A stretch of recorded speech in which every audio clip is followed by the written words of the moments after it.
Well, hello to everybody. My name is Eckehard Grieb. I'm a board member of UNA Germany and also vice chair of UNA Germany, and I would like to welcome all guests to our online event on behalf of the United Nations Association of Germany. Actually, we are really happy to have a truly international audience today, and likewise, really international podium composed of international experts from around the world. And therefore, according to the time zone in which you are watching, I would like to wish you a good morning or good afternoon or good evening or even a good night. So great to have you all on board, and let's look forward to our discussion here on small states and great responsibility. Please allow me to make a little announcement in German language concerning the translation. Diese Veranstaltung wird in die deutsche Sprache gedolmetscht. Um die Übersetzung zu nutzen, wählen Sie bitte in Ihrer Zoom-Menüleiste unten rechts den Reiter Dolmetschen und wählen Sie dann Deutsch. Die Übersetzung funktioniert ausschließlich in Zoom und nicht für die Zuschauerinnen und Zuschauer über den DGVN YouTube-Kanal. And now back to English. Today we want to focus on small states, on their role and responsibility within the United Nations. Small states are often overlooked, but in fact, the majority of the 193 member states of the United Nations can be considered smaller states.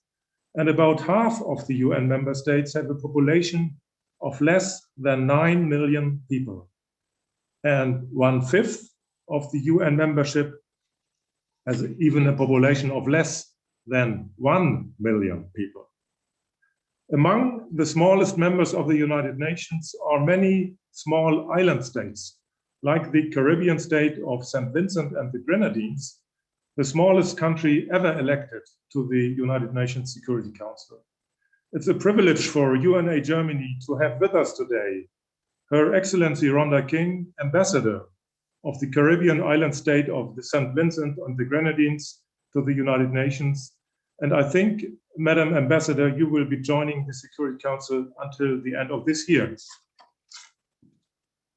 Just a few initial ideas on small states and whether they really can make a difference. Small states, because of their limited capacities, face, of course, specific challenges within the United Nations system and within global diplomacy. Still, they are equal members of the United Nations, contribute to peace and security efforts while pursuing their own interests. They have a say in the General Assembly and sometimes in the Security Council. Not the least, small states often are considered best friends of international organizations such as the United Nations because they rely on international law, on international organizations as guardians of the rights of smaller states. One priority of St. Vincent and the Grenadines, if I'm not mistaken, Madam Ambassador, as of many other small island states, is the nexus between climate change, global climate change, and security. Interestingly, this priority links many small states to Germany, because Germany also identified the climate-related security impacts as one of its priorities during the recent membership in the Security Council in 2019 and 2020. Let me briefly introduce our speakers. It's really a pleasure and an honor to me to announce profound experts on the issues of climate and security and the contribution small states may make. Next to Ambassador Rhonda King, we have with us on our virtual podium today Karin Landgren. She is the Executive Director of the Organization Security Council Report. that aims to advance transparency of the Security Council by providing information about its activities, but also offering trainings for newly elected member states to the Security Council. Also, we have with us Professor Dr. Stephen Ratura. He is a social scientist and director of the Macmillan Brown Centre for Pacific Studies at the Canterbury University in Christchurch, New Zealand. And he kindly agreed to take part in this event, though it is now about 3 a.m. in the morning local time in New Zealand. Stephen, I really welcome your presence here, and please be aware of the fact that we all very much appreciate your participation at this early time in the middle of the night.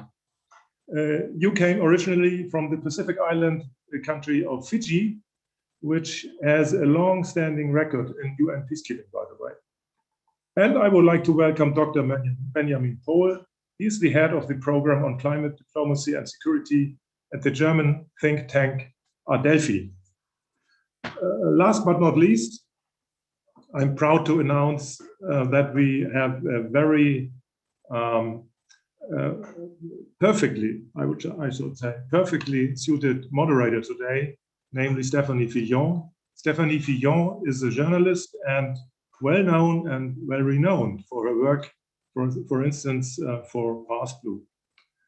Also, let me draw your attention to the fact that this event is part of a number of activities hosted by UNA Germany related to our this year's theme, inequalities.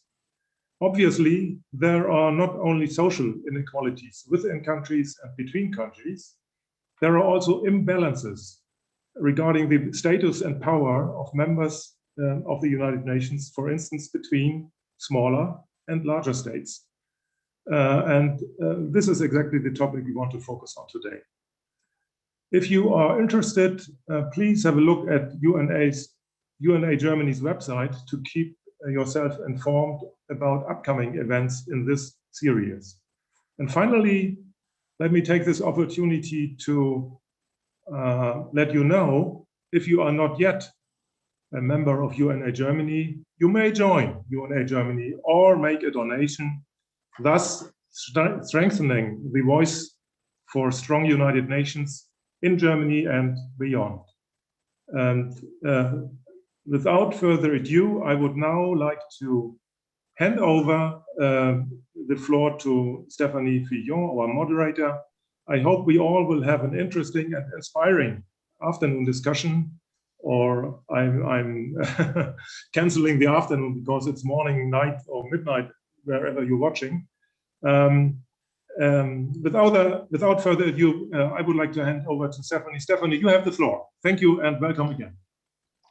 Thank you so much, Doctor, and good morning from New York City, and good afternoon, good evening to everyone who's decided to attend this topic. I would first like to thank UNA Germany for convening such an important discussion. So we're going to start with opening remarks by our distinguished guest. So we're going to start by a keynote speech by Her Excellency Ambassador Rhonda King, Permanent Representative of St. Vincent and the Grenadines. So Ambassador, as they say on the Security Council, you now have the floor. Thank you, Madam Moderator. Distinguished panelists, participants, good afternoon, good evening, good night from my good morning here in New York City. I begin by thanking UNA in Germany for extending this invitation to me to discuss the extent to which the smaller states can influence the UN Security Council. I'm pleased to participate, though I must say, I did have second thoughts about discussing this issue while we are still on the council, and wondered if it might have been better to do this, say, in January of 2022. Nevertheless, here I am. The discussion is taking place against a backdrop of much uncertainty.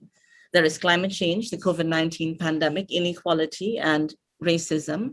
For good measure, Fareed Zakaria of CNN GPS added just 2 days ago that the decay of American democracy is real. I'm not here, of course, to argue for or against the veracity of this assertion. I merely place it as part of the backdrop of the uncertainties of this moment. But I will suggest that never before has the small state been more important to the multilateral system than it is today. Allow me now to illustrate.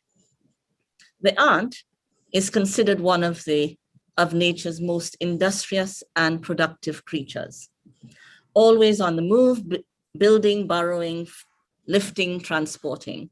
If the ant were suddenly to become extinct, it will cause a devastating destabilization of our planet's ecological systems. On the other hand, if the human animal was suddenly rendered extinct, there will hardly be any impact at all. Why? Because according to E.O. Wilson, famed American biologist and ant specialist, we have become the most destructive creatures on the planet.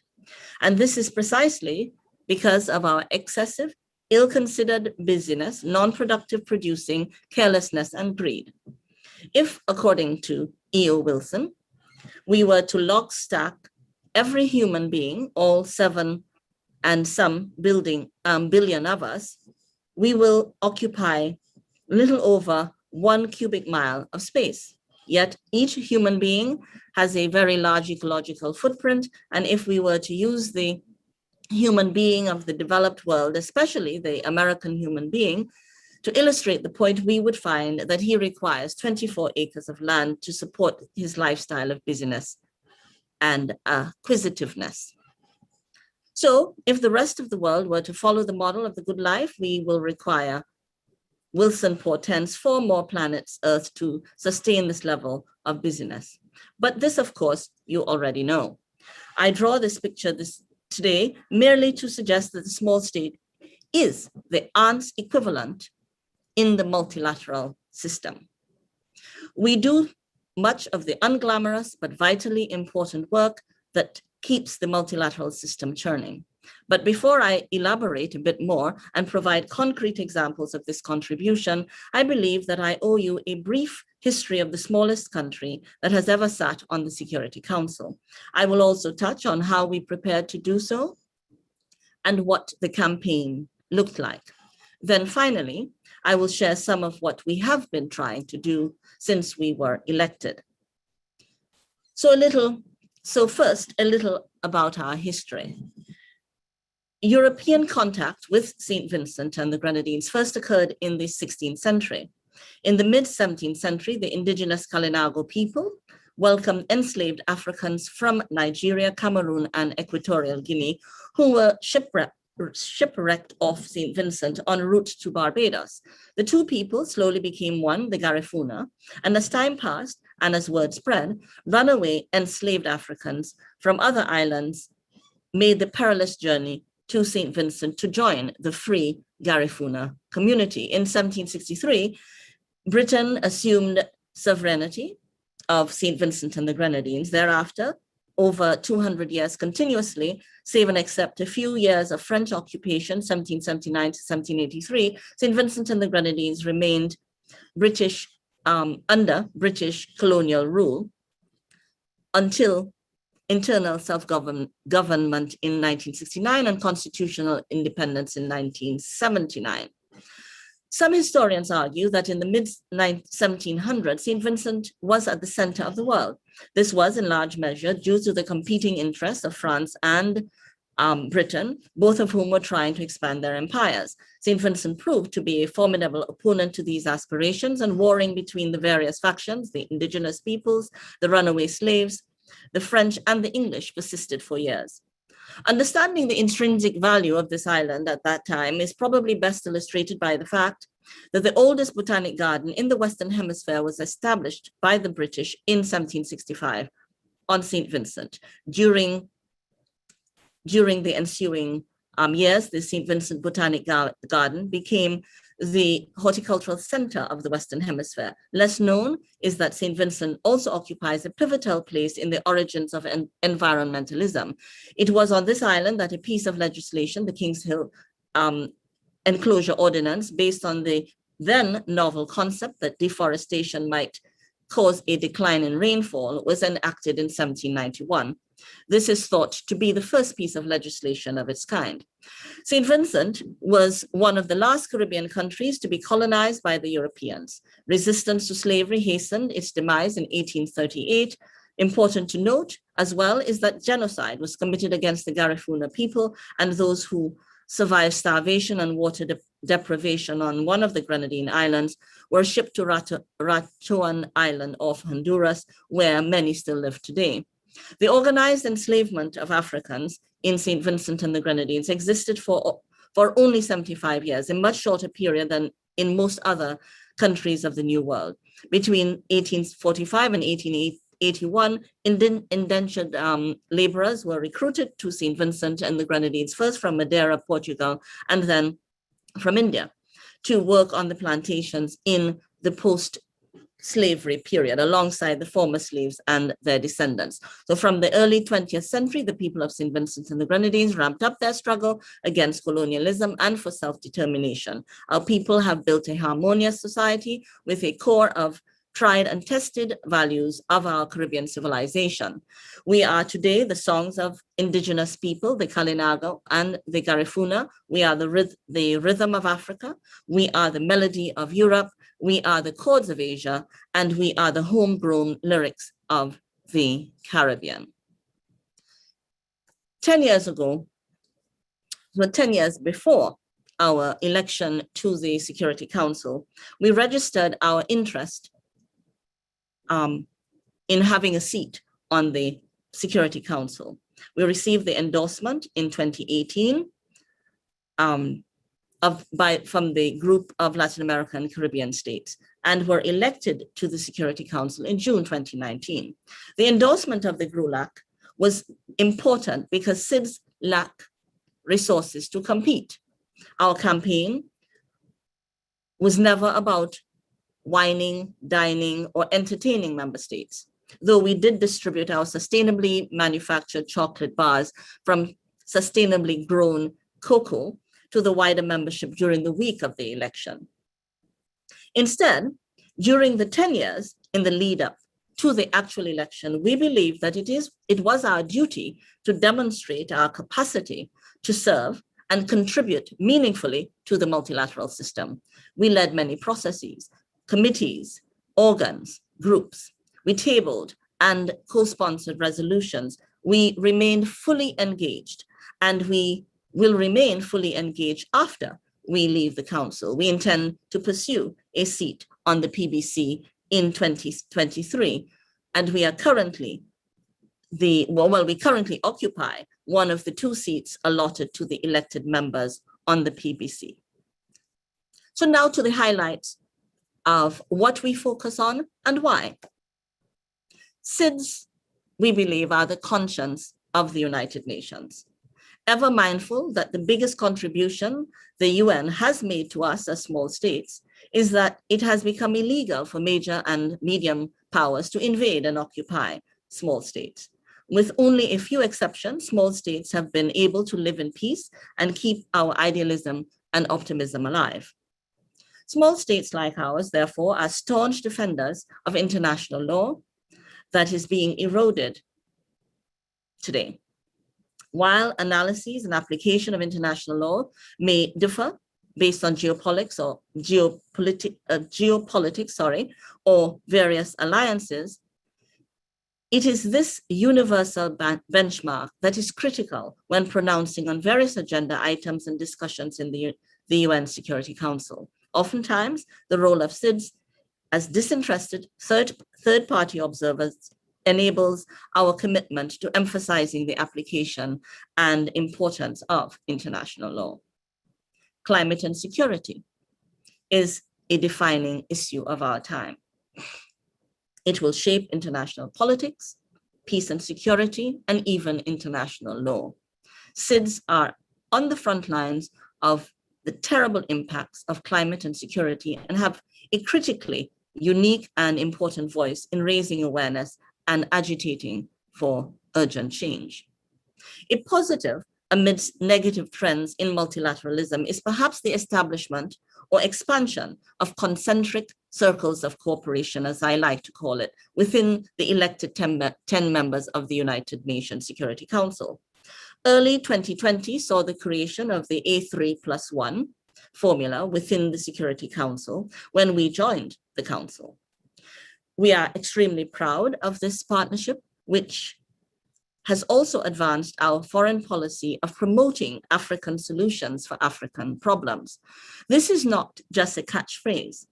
Mindful that even before the British came into relations with Africans, they were a developed people, having their own institutions, having their own ideas of government up to the 15th century.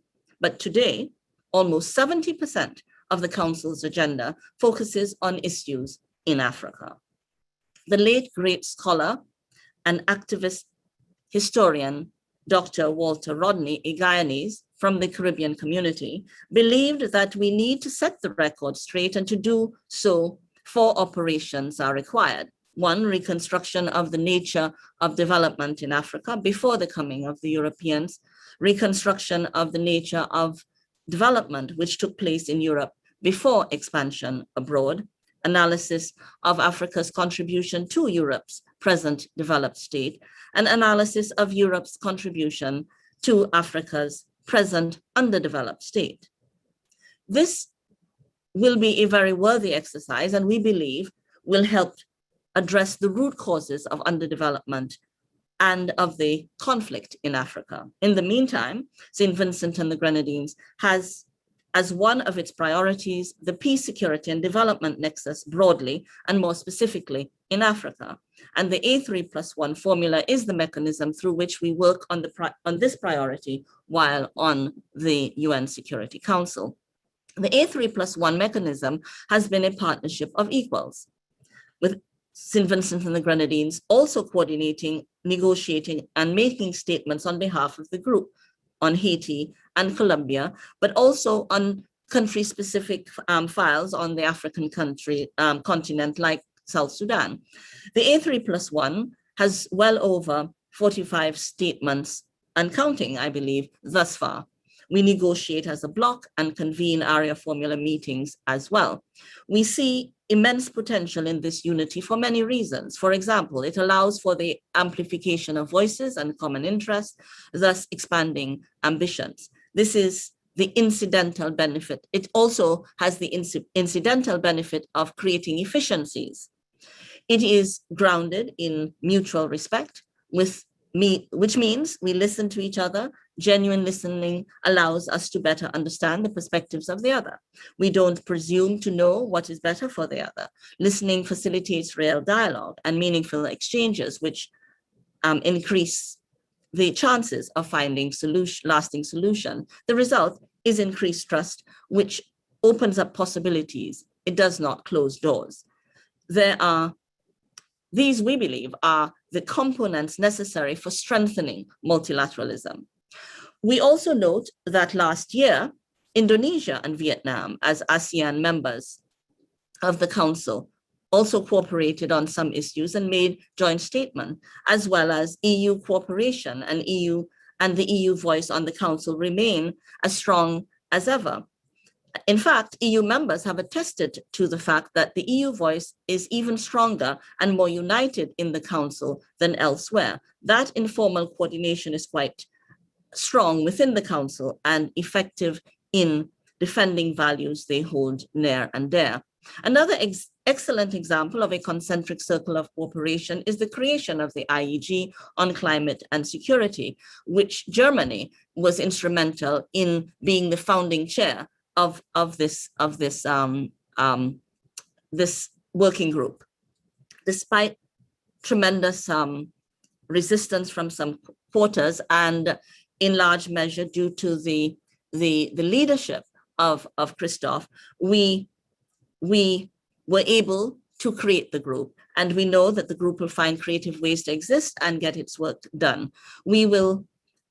We'll turn setbacks, of course, into opportunities to breathe new life into the critical work to identify and address the consequences of climate change for international peace and security.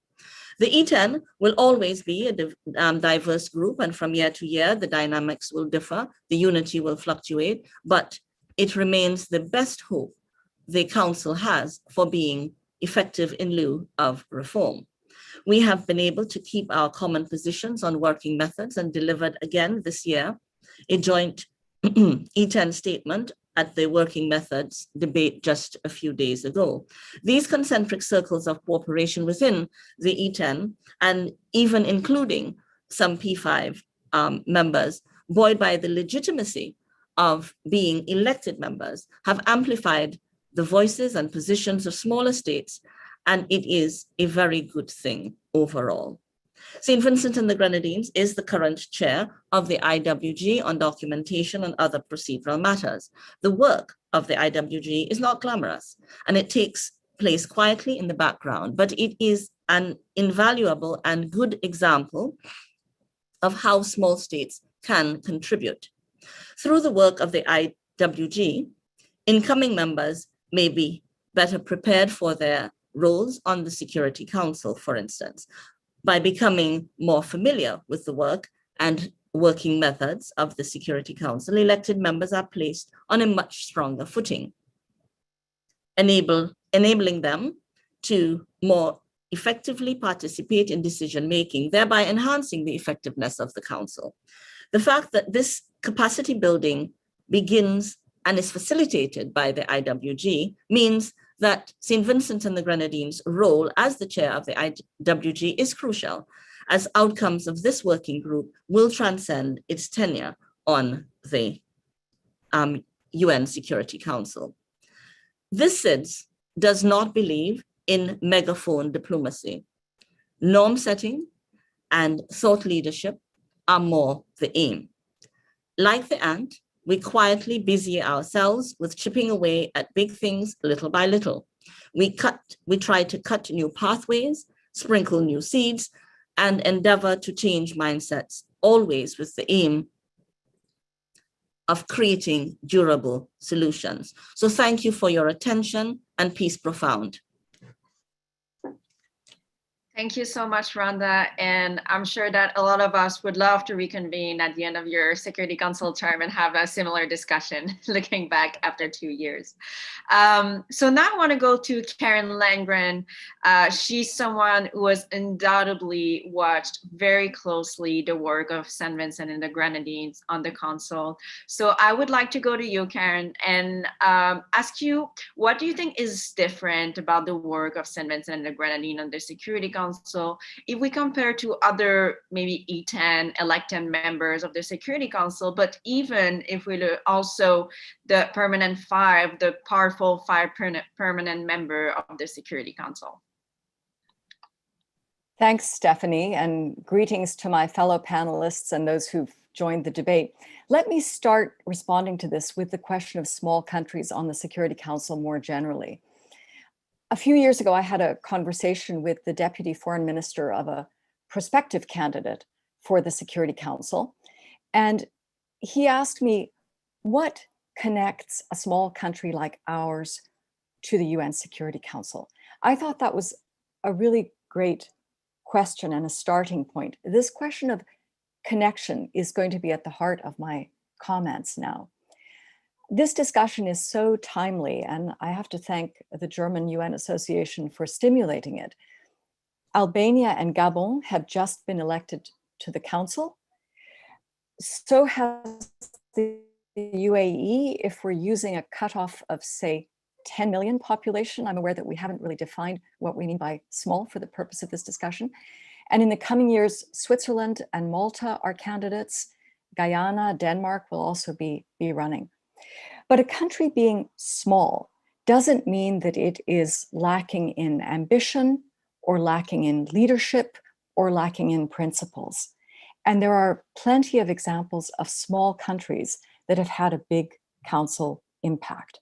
So if we start by looking at ambition, most small countries that I've observed want to use their council terms to have an impact on global events. For one thing, they know they probably won't be back on the council for a while, but also they want to use their time there. They want to use that stage, that platform, to shape more of a global role and a presence on particular issues, to be recognized for their statesmanship on the Security Council. Whereas we could contrast this. Some years ago, I asked a permanent member about their plans for signature events during their council presidency. And this member said, we don't need to use our presidency to make our mark on the Security Council. So to hear smaller countries campaign for the council, to tell their stories about who they are and what they represent, can be truly heartening. This ambition that small states often bring is a very good thing for the Security Council. It's a very positive and it's often an idealistic contribution, not just to shaping world events, but also to having a better functioning Security Council. Leadership in the Council can come from a combination of qualities. It's a country that is able to take clear positions, a permanent representative who is ready to be highly engaged, constructively engaged, even to pick up the pen and act as a pen holder, to chair subsidiary bodies, which is less visible, or as Rhonda said, not glamorous, but highly taxing. So those are all examples of leadership that can come from small countries. An example of one of the most difficult pens to hold in the Council over the past years has been on the Syria humanitarian issues. This has always been in the hands of elected council members. So at different times, Luxembourg, Jordan, New Zealand, Kuwait, Sweden, Belgium have all been co-pen holders on this file. New Zealand even took the initiative of convening a high-level debate on the situation in Syria. Right now, the Syria humanitarian co-pen holders are Norway and Ireland, two countries with populations of about 5 million people. And less than 3 weeks from now, the Security Council's authorization to deliver humanitarian supplies across the border into Syria will end. So this is an extremely current file to follow. Following on from that, perhaps the biggest challenge for a small state is to fully inhabit the global role and purpose of the Security Council. A council member is expected to survey and respond to the world of threats to international peace and security. You know, one day it's Kosovo, the next day it's Colombia, then it's Central African Republic. Typically, a small state has few embassies abroad, and it may not be heavily engaged in UN peacekeeping. So this small state is asked to adopt a global perspective. One elected member told me rather gloomily just before starting their term, now we have to take a position on everything. So that can be challenging as a practical matter, but it is also a very politically exposed place to be. Do the P5 ever try to intimidate small countries? Of course they do. So that is a brave place for a small country to put themselves on the Security Council. Now, we can also argue that a country's size may matter less than its alliances. Over the past several years, the elected members have become more and more active about organizing themselves. As the E10, the elected 10, and Rhonda referred to them, but also in subsets. So we sometimes see the EU members of the Council, now more often the European members, appearing together, coordinating their positions, making joint statements. The 3 African members have also traditionally done so. And what has been so striking in the past year, bringing this back to your question about St. Vincent and the Grenadines, has been precisely the alliance that Rhonda also referred to, the alliance of St. Vincent and the Grenadines with the 3 African members, creating the A3+1. The A3+1 issued 38 joint statements last year. And as we've heard even more up to the present date, that is a significant number of unified positions. That is a bloc. So I'm sure we'll say more about alliances, but before anyone brings up the veto power wielded by the P5, let me remind you in closing that any initiative by the Council needs 9 votes to pass. It needs 9 votes to be adopted. The P5 cannot make anything happen on their own.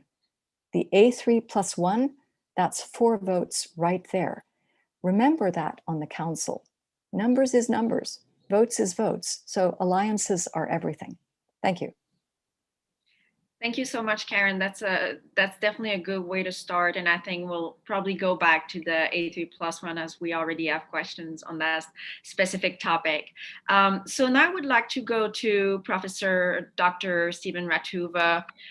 So thank you again for joining us in the middle of the night in New Zealand. So you are based in New Zealand, but are originally from Fiji, one of the 12 Pacific Island states that are members of the Security of the UN. But you have never been represented on the UN Security Council. So I would like to know what are the major security concerns of the Pacific Islands that may differ from the priorities of the other member states, and how can they contribute to the Security Council differently? Well, thank you so much for the question, Stephanie, and then so much for the invitation, UNA Germany. It's an honor to be here, although it's right in the middle of the night here. It's about 2:40 in the morning, and it's very cold outside, but very interesting issue indeed. There's a lot to talk about. Thank you so much, Ambassador Rhoda, for the very interesting presentation, and Karen for that very, very insightful, profound analysis of small island states within the Security Council. Now, I'm not an insider like the 2 previous speakers, but an observer from outside, and I have my hats all over the place, from the Pacific, also based in New Zealand, and I work in various places in the world. In relation to your question, yes, the Security Council has always been kind of driven by the bigger geopolitics over the years since 1946. And for small island states, one of the challenges is being able to maneuver themselves in the kind of a very often treacherous and complex geopolitics which take place in there. When you look at the resolutions of the Security Council over the years, actually there's none there on the Pacific. It's often places in the world where there have been tension and conflict and wars and so forth. And so in terms of the security interests of small island states, particularly in the Pacific, so much of it is based on kind of human security. I know that the UN has a massive human security agenda. I've been involved with the UNDP in that area for a long time. And right now, perhaps, as we all know, same with all over the world, COVID-19 has devastated economies, have deepened poverty, created even more debt than before, the obliteration of tourism and trade and so forth. So that has become a very significant human security issue. And of course, that is sitting on top of the ongoing climate crisis, or the climate emergency, as a term which is officially used in New Zealand nowadays. And of course, if you're part of the Pacific, the frequency of Category 5 cyclones and so forth, same thing with the Caribbean. Then it's no longer just climate change, it's climate emergency, really. So the Pacific Island Forum, in 2018, they passed the Bold Declaration, which states that the climate change is the most, is the biggest existential threat to the security in the Pacific. So in many ways, a lot of the developmental strategies and policies in the Pacific revolve around the climate crisis. And personally involved in a major climate crisis assessment funded by the Foreign Affairs of New Zealand for 16 countries in the region. So no, that's one. So those are two issues of security, the COVID-19 and the climate crisis. And then you have others as well in terms of the pre-existing, even before the COVID-19, the issues of geopolitics in the Pacific. For instance, the small island states find themselves caught up in the big power dynamics, as we see played out in the Security Council itself. China on one hand, Australia, New Zealand, and the United States. So the Pacific Island states become engrossed in a situation which is not of their own making, but then they're made to be part of it, and how security is being framed in a way so that it involves them as well. Particularly the security framing by Australia and New Zealand, and imposing it on the small island states that the threat is coming from, say, China, for instance, and so forth. So they become very much part of the kind of security dynamics in terms of geopolitics within the Pacific. And certainly you're right in your statement that the Pacific has not been represented in the UN Security Council. There are complex issues associated with it. If you look at the Pacific is part of the Asia Pacific massive group of 55 countries. In the Pacific countries, there are only about 12. It's about 22% of that massive group, which spans from the Middle East, Central Europe, Eurasia, the Indian Ocean, South Asia, East Asia, Southeast Asia, and of course the Pacific. So even within the group, they have, forget about the Security Council itself, but even within their own grouping, there are massive challenges in terms of their voices and how can they mobilize, how can they magnify their voices so that they can be heard. So again, that's one of the issues, which means that I was just thinking the other day, perhaps one of the way forward is really to how do you reconfigure this representation system so that you allow more voices for small island states rather than lumped together with much more powerful states. And then, like in the same grouping, you have China and India and so forth. So how can the small island states of the Caribbean, for instance, and the Pacific can have their own grouping? This already, you have the Alliance of Small Island States, for instance, and then you have an opportunity to be able to harness the voices of small island states together as a group so that they don't have to fight multiple battles within their own grouping and certainly in the Security Council. So I suppose my 5 minutes is coming to an end very soon. So those are just some of the initial remarks. I like the analogy provided by the ambassador about the ant. Certainly the ant,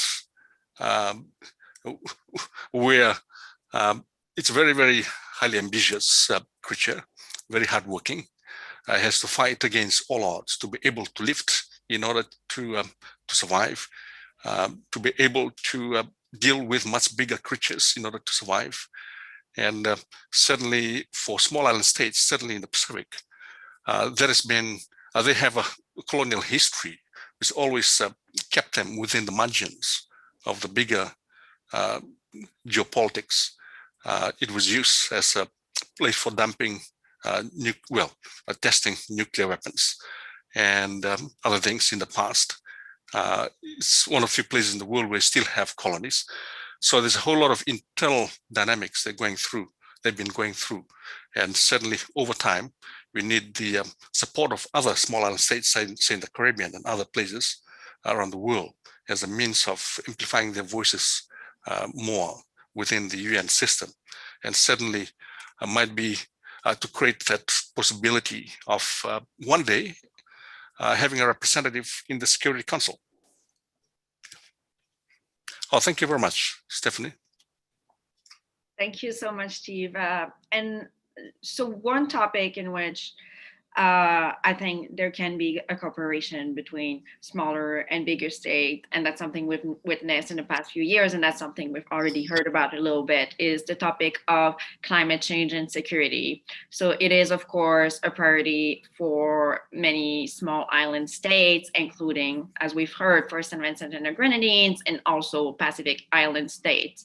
So I would like to go to Benjamin Paul right now. And I would like to know what you think small states have achieved in putting climate-induced security impacts on the agenda of the Security Council in recent years, and what you think are the main challenges remaining to make maybe this topic really recurring one on the Council. Yeah, thanks, Stephanie. Thanks for the invitation to the UN Association, and very happy to be here with you. I mean, maybe to start with the first part, which is what have the small island development states achieved? And I think they have been instrumental in pushing climate-related security risks onto the agenda of the UN Security Council.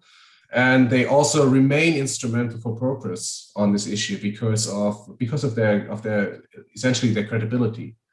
So I think no one can deny that these states face an existential threat, and so their demands for being heard are far harder to oppose than those of some of the other countries, Western countries, who also support this agenda, not on their own behalf, but in terms of global security implications.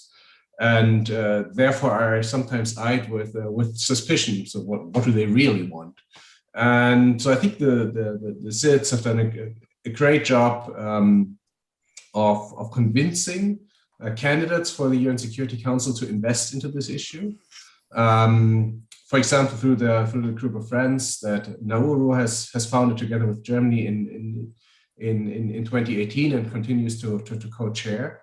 And that means so that there's now a much stronger demand side of climate security analysis, of climate security assessments and management strategies, that many more UN member states now go to the UN Secretariat and UN agencies and say, so, you know, what are you doing about this? And this pressure has also then strengthened let's say, the supply side of climate security analysis.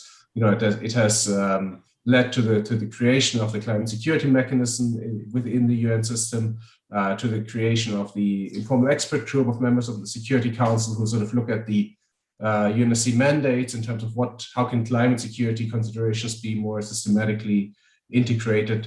And obviously, it has also led to a much greater interest across all the institutions in climate and in the climate-related security risks of So that's the achievement, setting the agenda. What are the challenges that remain? I think first of all, maybe the work on the supply side is not yet finished.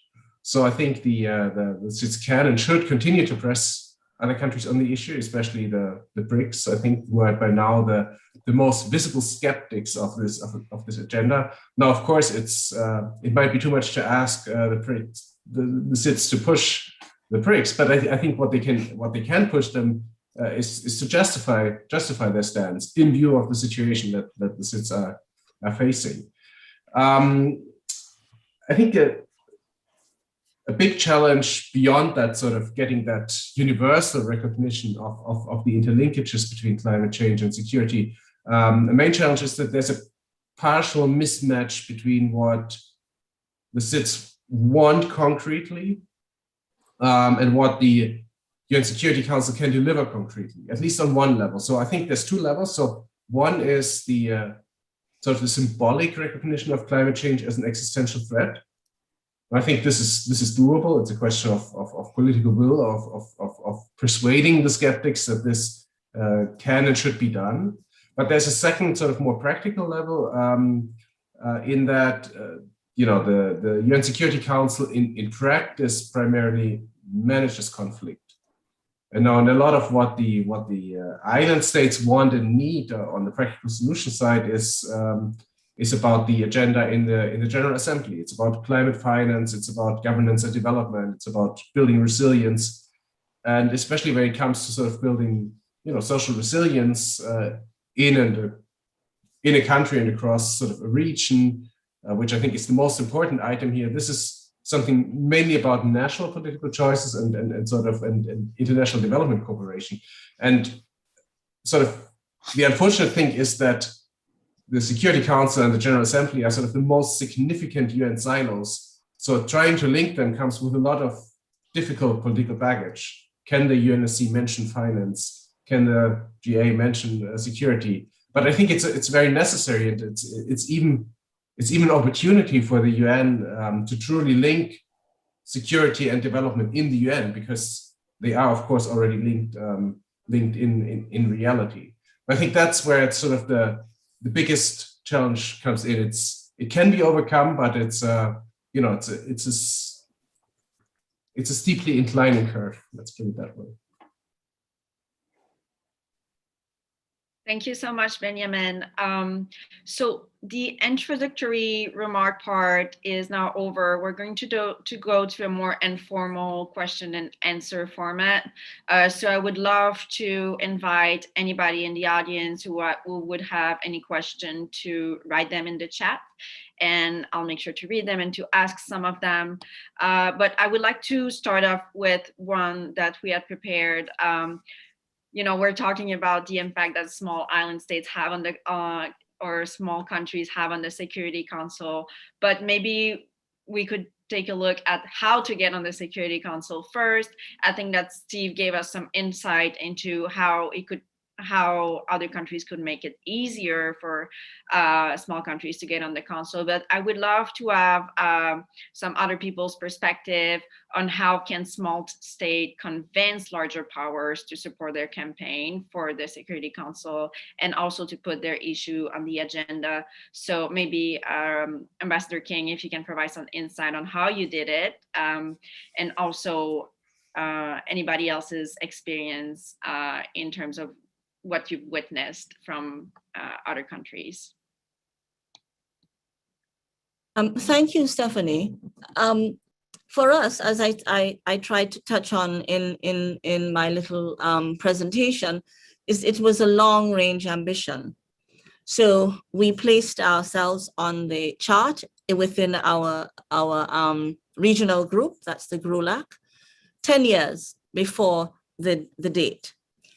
And then we focused really on ensuring that we got the endorsement of our group, engaging individually, bilaterally, and we were successful. And so the endorsement mechanism within groups is the safest and easiest way for the small state to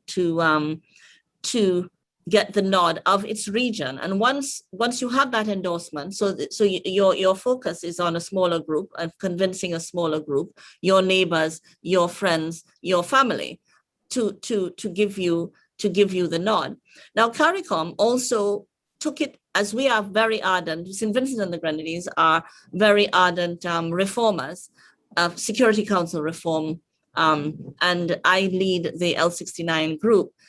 And we proposed, CARICOM that is, proposed a rotating seat for SIDS.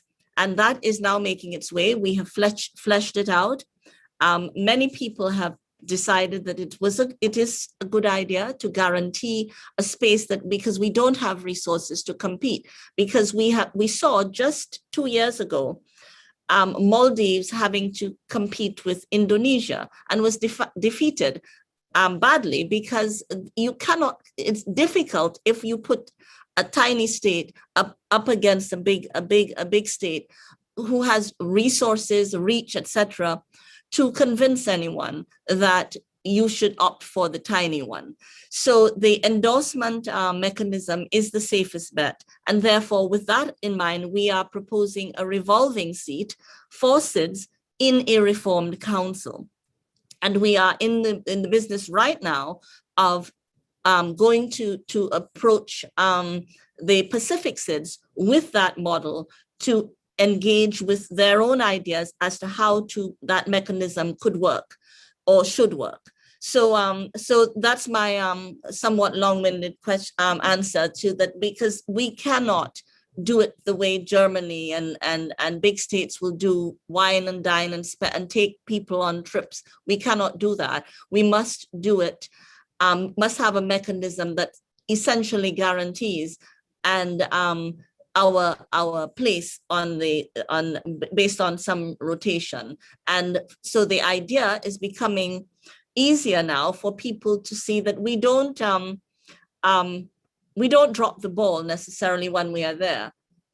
So that is becoming an easier thing to visualize, since the terms of reference for our engagement is shifting with the times. So back to you, Stephanie. Thank you so much, Brenda. And yes, we have seen, we've seen campaigns to get a seat on the Security Council going over $1 million budgets. So they can be very expensive. So I think, Karen, you had something to add maybe on what you've witnessed in terms of how can member state convince other countries to help them get a seat on the council? If I can just jump in on that. I think, as Rhonda was illustrating, how much campaigning a country actually needs to do to get on the council varies a great deal. And some regions play a big role in determining who from their region will be the endorsed candidate. So GRULAC has pretty clear practice in this regard. So in principle, countries that run after being endorsed by GRULAC run on a clean slate. It doesn't work 100%, but let's say it works 99% of the time. The African Union has a process for signing off on candidates from its sub-regions, which also rotate sub-regionally. It's mainly the WEOG countries and the Eastern European group who find themselves in contested elections. So in 2019, Estonia and Romania were competing for the same seat. Last year, we had Canada, Ireland, and Norway competing for 2 seats on the council. So I wouldn't say that this has to do with size. It has to do with how a region organizes itself. And I think in this context, because that is how the organization for Security Council campaigns has been managed, the proposal that Ambassador King elaborated around seats for small island developing states is particularly interesting because it kind of breaks the mold of focusing exclusively on regions, focusing exclusively on geographic regions. And it's saying instead, look, here's a different category of country that has a lot in common, and let that be a category, a rotating category for Security Council candidatures. Could I jump in to just say, within our proposal, we are going to use the regional mechanism within that, so that we keep it true to the other regional. So we are going to do, we are going to keep that, preserve a regional rotation within the our proposal anyway. We'll have that. We'll retain that. Yes, so I think Steve had something also to add on that specific topic. Yeah, thanks so much for that. Yeah, thanks so much for the suggestions, Ambassador King and Karen. Certainly from the the process of campaigning and endorsement. Well, campaigning globally, it's quite a, I suppose, complex geopolitical process. In the Pacific, for instance, it's not just a straightforward kind of innocent process of getting people to vote for you. There's been a lot of countries coming to the Pacific to get their collective votes through the process of aid and so forth. And some have even tried to join the Regional Dialogue Partners Group as a means of getting into the forum system. So the different mechanisms which have been used historically as a way of getting the votes. So certainly learning from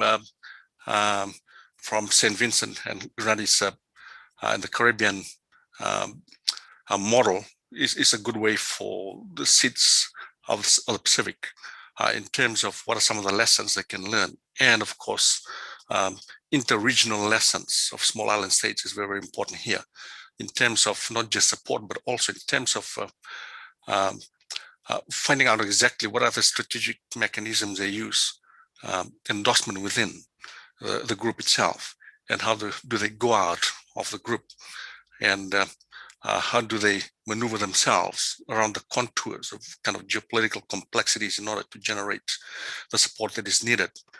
And the bigger states have, particularly in the Pacific, have the advantage because they're able to leverage the economic power and political power as well as a way of mobilizing votes around here. New Zealand and Australia, for instance, have been doing that all the time in a region. New Zealand has been part of the Security Council, I think, 4 times. And the Pacific has always been very much part of their voting pool, as they call it, almost like their natural voting pool where they go to when they need, the support in the UN system. Certainly in the Pacific, they have been involved outside the Security Council. Fiji was president of the UN General Assembly, for instance, and now it's president of the UN Human Rights Commission and other UN bodies.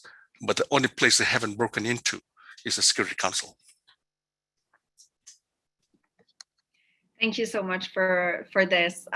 And maybe jumping in now on specific issues on the Security Council, I would love to have your perspective on, are there any challenges or topics that smaller states can deal better with than maybe larger countries? So maybe do you have any examples for small states successfully mediating conflict, for example?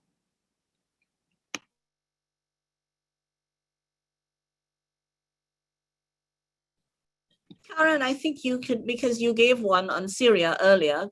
You opened with Syria because now we have Norway and Ireland holding the pen for Syria humanitarian. So perhaps you have a better overview of that. Well, something else that comes to mind is that in January 2017, the Gambia was facing a crisis, and between them, council members, Sweden and Senegal, in different ways, kind of took steps, had conversations that helped diffuse that crisis. I think it is, for the permanent members, among the most sensitive things that can happen is the perception that an elected member is trying to sort out their problems for them, or get between them, or present themselves as a mediator in that relationship. So I've been told many times that where the P5 are still highly united is in their determination not to see the elected members accrue any more power than they already have. Thank you, Karen. And Benjamin, I think you had something to add on this as well. Yeah, thanks. I mean, I totally agree with Karen that the UN Security Council has very special constraints on this. But if we think a little bit more broader beyond the UN Security Council, I mean, you do have a large role for many smaller states in mediation. I mean, the most obvious case or the most blatant case is I guess the Holy See, but it very small territory, very few people, huge influence on conflict mediation around the world. Obviously, it's a very special case. But if you think of countries like Switzerland and Norway, who have sort of made it a part of their foreign policy identity to be a mediating power in some of the world's conflicts, often also to the this has very often been met with approval by the great powers, because there's lots of conflicts where they don't want to get their hands too far into the dirt, and they are quite happy to palm it off. And maybe just if you think of, the European Union has had more Commission presidents from Luxembourg than from either France or Germany, and there's a reason, right? Because and the same goes for the UN the Secretary General. It's not always been a small country, but it's never been one of the great powers, and there's a reason, because there's also a degree of trust that they won't abuse their position of sort of pushing a solution down someone's throat, and that's, I think, an asset for small member states to play with. Thank you so much, Benjamin. Now we'll go to Steve. Yeah, I'm sorry. It's getting cold, so I was trying to cough there. But anyway, New Zealand has been kind of successful in the mediation of the conflict in Bougainville. There's a civil war, Bougainville, in Papua New Guinea. It's been going on for a number of years, and Australia was involved as well, but Australia was not in a position to be able to intervene peacefully in terms of peace building, because of the fact that it was, implicated in the civil war itself. So, and what they did was to use a very, very innovative way of peace building. So you had soldiers who went in there without guns and with the guitars, and using the cultural mechanism of community peace building as a way of working out the best way to deal with issues, and it worked very well. Yeah, so it's been used by a lot of peace builders around the world as an example of how community-based, bottom-up kind of conflict resolution can actually work, and something which, in the context of the Security Council, I know that Security Council tends to focus more on the hard security issues. And I suppose if you go to a level of community-based people security, then that might change dynamics a little bit. Thank you so much. So I'm going to take a question that we have from one of the viewers. So one question from Lauren Sivers that is, I think, directed to Ambassador King. So she says, I would appreciate it if you could tell us how the A3+1 originated, what issues in particular lend themselves to being addressed by the A3+1, and whether you expect there to be an A3+1 arrangement in the future after Saint Vincent and the Grenadines has left the Council. Well, I want to thank the participant for that question. The A3+1 originated, I can tell you a quick story. We have a foreign policy that suggests that we believe in African solutions for African problems. So that's the foundation. And I was sitting in the council in very early January during our first month, and I was listening to a statement by the coordinator of the A3 for that month, Niger, speaking on behalf of the group. And I thought that I would align because it could have been almost a couple, well, we agreed with everything that was said there, the approach, etc. So I asked, how could we align with that statement? Is it the same as we do elsewhere outside of the council? And I was told yes. So we aligned then and there based on the policy that I'm familiar with, our foreign policy as with respect to Africa. And that right there, the idea for future coordination was born. And we approached, and together it was almost spontaneous that once Africa agrees, we support. It's very simple. If Africa agrees with a solution, all three, and I will say that we don't cooperate, for example, on Libya because of the specific border issues that say Tunisia may have, or Niger, so we don't coordinate. But once the A3 is based on agreement by the African Union and the A3, once Africa agrees, there is an A3 statement and therefore an A3+1. So that's the basis of it. And we do coordinate across most of the files concerning Africa. We have also coordinated now on the files beyond. For instance, Haiti and Colombia. We now have a collaboration around that because we found that our policies resonate, and we agree there's no daylight between the approaches there. Now, I've heard people, and I've heard Karen say that it is unique. Now, what is unique is how this particular formulation may operate. The A3+1, the mechanism of how closely we collaborate. We meet all the time, we retreat. It is a very closely, a close-knit grouping that may not replicate itself easily. However, the A3+ mechanism is one that I believe is here to stay.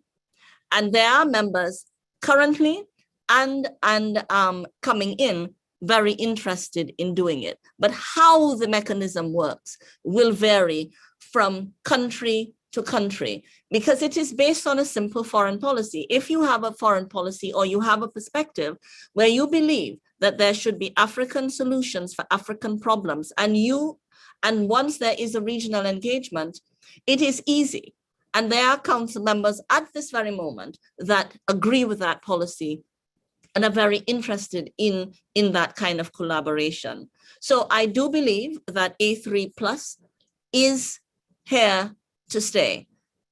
The formulation, the actual working mechanism will vary from state to state, because so in a nutshell, I think it has longevity. Thank you so much. So following up on cooperation between members on the council, I think Steve's given the example of New Zealand working closely with Pacific member states from the Pacific Islands. So I would like to ask the group, and maybe Karen, you can start answering that question, how important it is for small states to join alliances with other members, other small state or bigger state, to pursue their interests on the Security Council.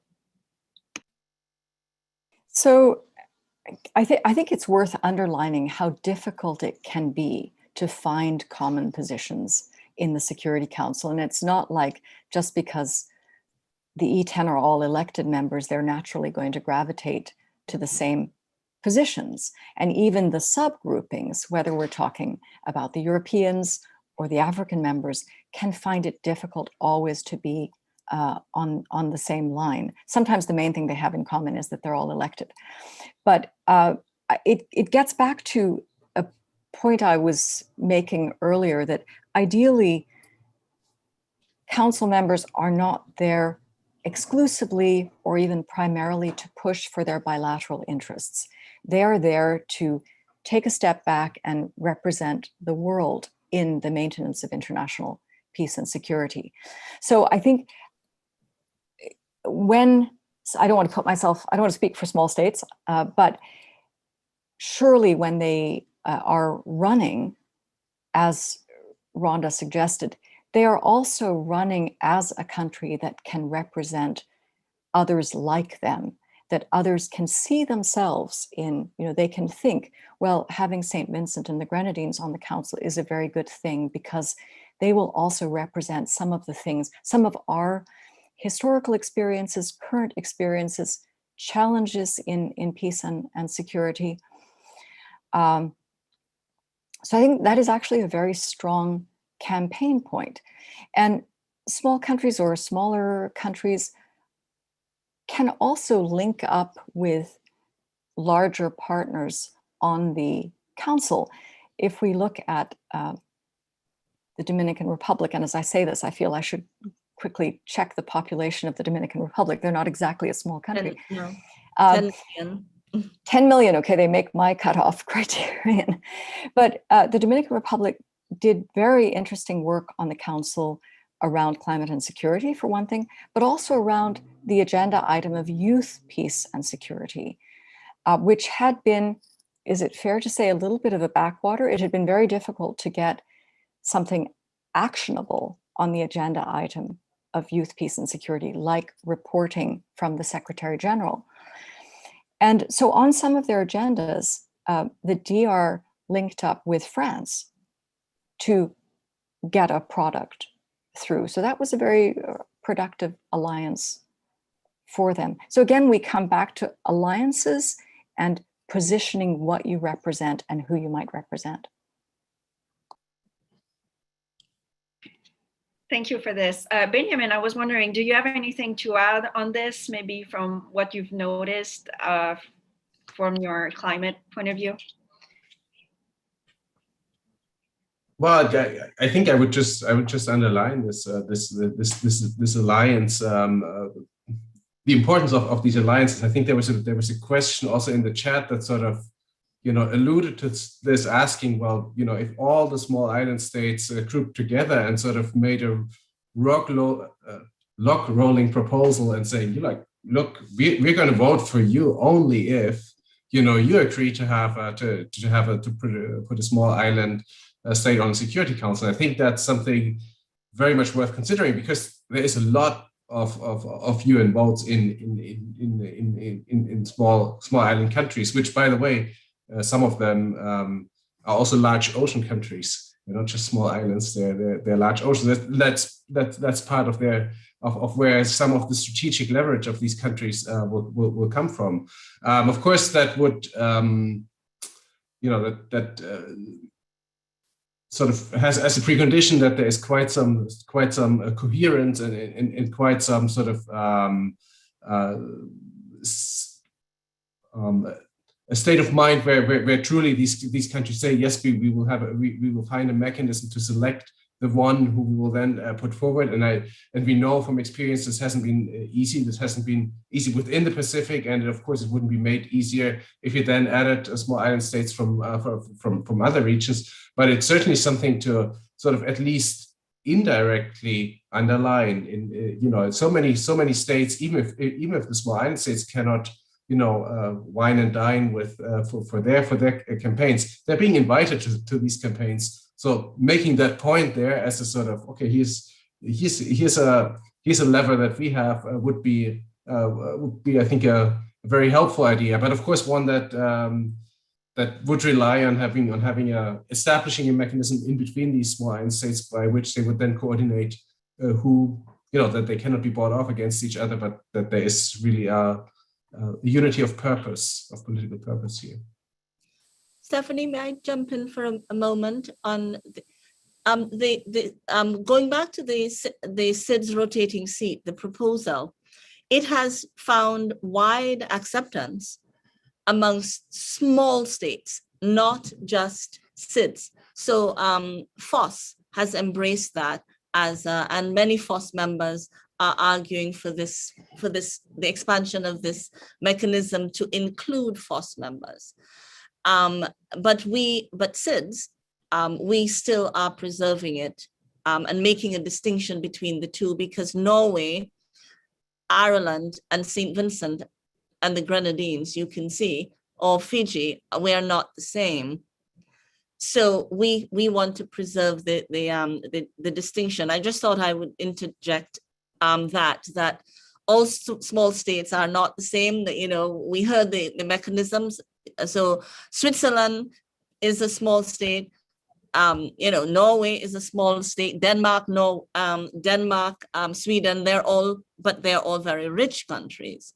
So that we are not equal. So we are preserving the mechanism thus far. We'll see how it shakes out in negotiations, but we are insisting that SIDS are in a unique grouping, far more vulnerable than a Norway or a Sweden or a Denmark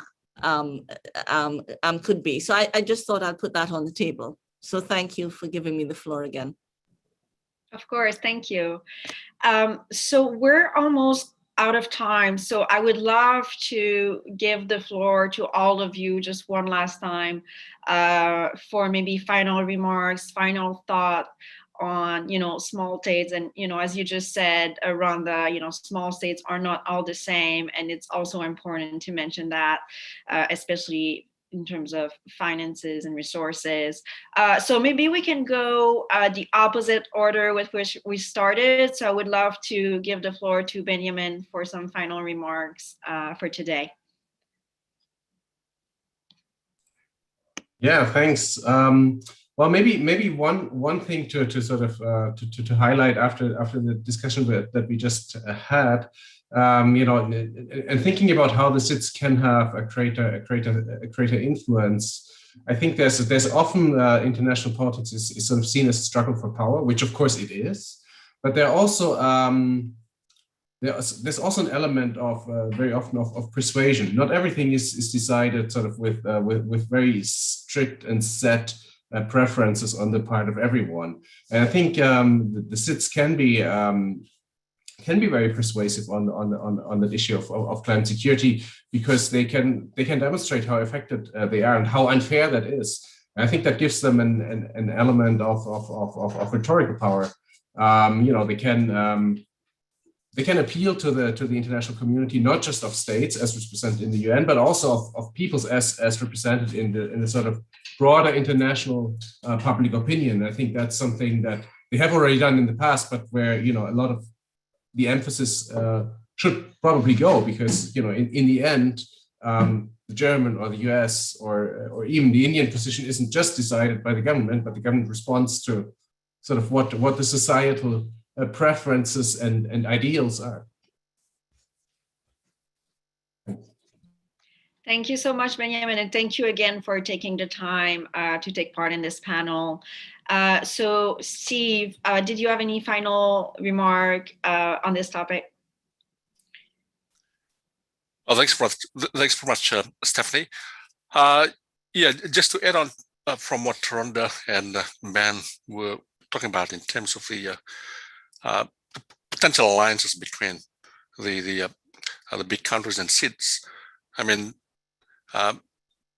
first of all, it's a matter of relativity. I mean, when I'm in New Zealand sees itself as being a small country. But if you go to the Pacific, they see New Zealand as a big country, big and rich country. So size, of course, power and wealth do matter in terms of kind of geopolitical dynamics taking place in our region. And how SIDS are able to amplify their voices depends very much on a number of factors. One is how can they, for instance, come to kind of consensus, a pragmatic consensus at least, on how they can have a common position. In the Pacific Island Forum itself has been fractured the last few months as a result of contestation over who should be the Secretary General of the Secretariat. So it's and about 5 countries have decided to break away. So the internal dynamics itself do matter in terms of how they can raise their voice outside their own region. And the other issue is to do with transparency of strategic interests. When you have big powers and small island states joining up together, often the perception from the small island states, particularly in the Pacific here, is a sense of suspicion as to what their intention might be. So it's important for the big powers to be much more transparent in terms of their strategic interests. And often you can see what the underlying interests are, depending very much on who the power is.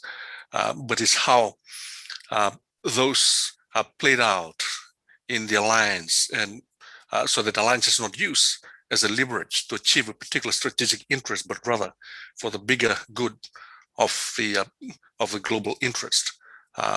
And last but not least is how different regions can learn from each other, different SIDS. I talked earlier on about the way in which the UN system is configured, the election into the Security Council of the different regions, and how the Pacific is located within a huge region, which is where the power differentiation is quite massive.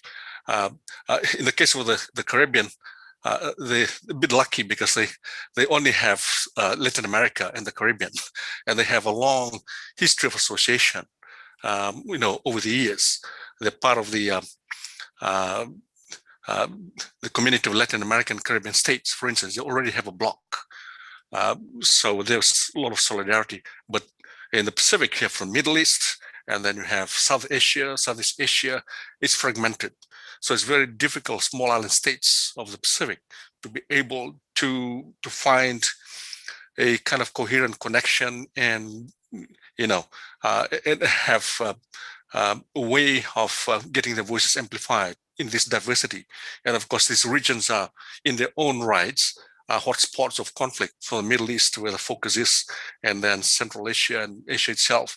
So the Pacific tends to be left out. So perhaps a new reconfiguration, which brings together small island states as the alliance of small island states, could be a way forward to make sure there's some equity and parity of power. And of course, which makes it easier for them to become part of the Security Council. Yeah, that's all. Thank you very much, Stephanie. Thank you so much. And thank you again for taking part in the panel. Now, Karen Langren from the Security Council report. We'd love to have some final thoughts from you as well. Thank you, Stephanie.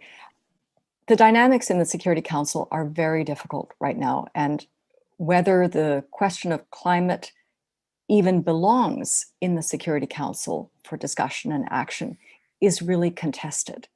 So Ben made a point about the credibility that a small country can bring. Stephen talked about how the question of security is being framed.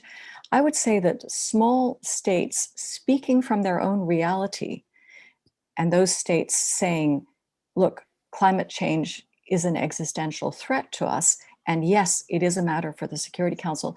The fact that these islands can the states can weigh in and contribute to changing the terms of the debate about what is security, what security means to them, what the council needs to discuss is, I would suggest, a form of power that they have.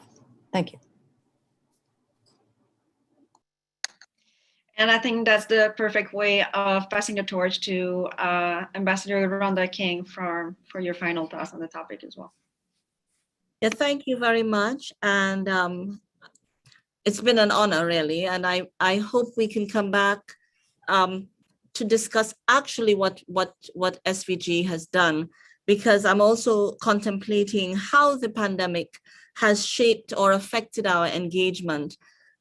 So we must look at what we intended to do, what we did, and what might have been had we not had. So we are going to use these 6 months that hopefully we continue in person to look at the engagement, because I am more of a social person, and I think I am better if I am there amongst my colleagues, because I'm elated when I walk into the council. And so there's something that happens in that space. However, I want to say to all small island developing states who feel that they could and would like to think ahead, to think way ahead, 30 years down the road even, put your name down and you can treat with it later, because getting the endorsement from your regional or sub-regional group is key when you have limited resources in terms of both capacity to perform and to compete. So it's important that you let member states know who you are. I try to do that, know your history, your ethos, your principles, and how these in turn feed into shaping your priorities. You have to be organized, in your approach in getting member states to support. In exchange, you have to be very strategic because bigger states always want something, I promise you. So you can use that to get their promise.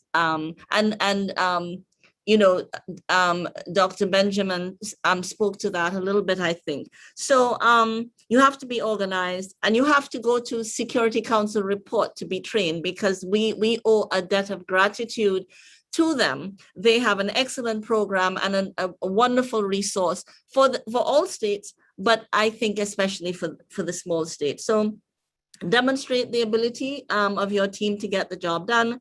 Often we say small states have to shift the burden of proof that they can, in fact, participate and add value. And that was the crux of our campaign.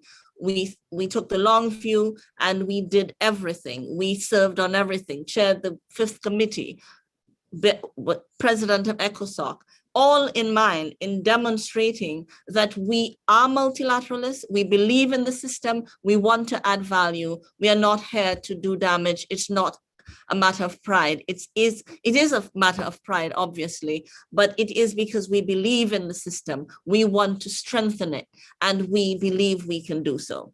So, and remember, the burden of proof is always ours. You know, we have no money, but we are norm setters, we are thought leaders, and we continue to one small state at a time to hopefully change the perception that we shouldn't be there. And we won't be having these discussions as to whether we should be there or how we perform while we are there. So thank you. So thank you again, Ambassador, who has once again led the Council on behalf of the smallest island to ever lead the Security Council. And hopefully there's going to be more small island states that are going to do so. So this is the end of this panel. Thanks again to all the moderators, and thank you to UNE Germany for convening the discussion. And hopefully that's something that we can have again in the future. Have a good day, everyone. Thank you.